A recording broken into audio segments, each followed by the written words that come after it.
Number 1. Compete with their children out of jealousy.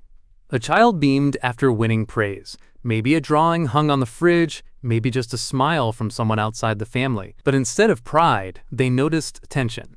A parent shifted, eyes hardened, and suddenly celebration felt dangerous.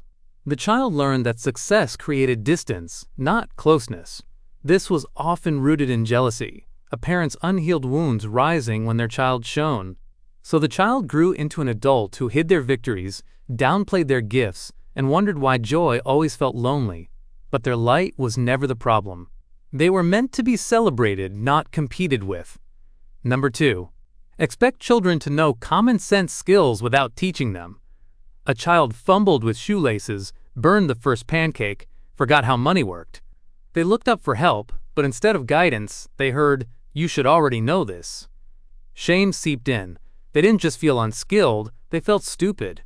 In psychology, this is known as developmental neglect, assuming a child should act like an adult without the teaching an adult had received.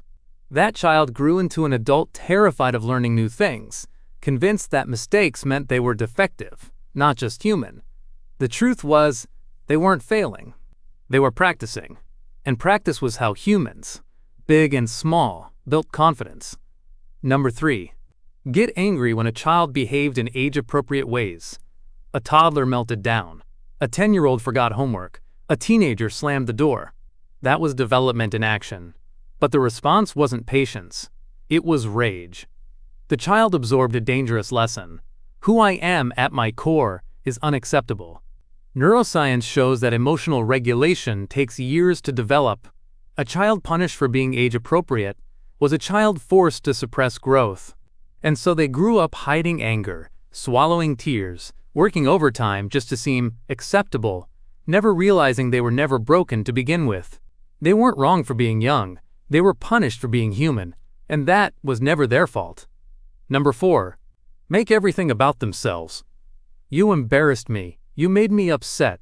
These were words many children heard when a parent shifted their own emotional weight onto small shoulders. The child learned, my needs are dangerous. Their needs come first. Therapists often describe this as emotional parentification, when kids were forced to carry feelings far too heavy for their age. They grew into adults who apologized for existing, who took responsibility for everyone else's moods, who struggled to believe they deserved care. But love was never something to be earned by carrying burdens. That was never their job. They were just children who needed space to be seen and safe. Number 5. Refuse to apologize or take responsibility. A toy broke. A promise was forgotten.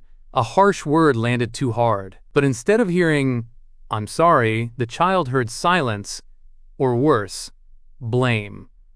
Many immature parents feared apology, mistaking it for weakness. But apologies weren't weakness. They were repair. They modeled accountability. Without them, children often grew up carrying guilt that was never theirs to hold. They became adults who over-apologized for everything, even things outside their control. Kids never needed perfect parents. They needed parents who could say, I was wrong and I love you enough to make it right. Number 6. Feel the need to win arguments with a child. A child questioned, protested, or said, that's not fair, and suddenly the conversation became a competition. The parent leaned in, voice sharp, determined to win. But when adults treated disagreements as battles, children didn't learn, they retreated. They learned that honesty was dangerous, that love depended on silence. Many grew up biting their tongue, afraid to speak their truth. What children truly needed wasn't to be crushed under authority. They needed safety, the freedom to be wrong, to question, to learn, without fearing they would lose connection for it.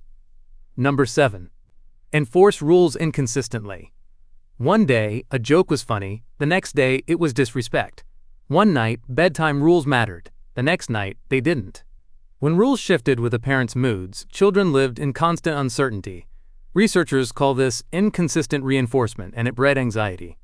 Kids never knew which version of the parent they would get, so they walked on eggshells. But children didn't thrive on harshness or perfection. They thrived on consistency. Knowing the ground wouldn't fall out from under them built trust, safety, and stability that lasted a lifetime.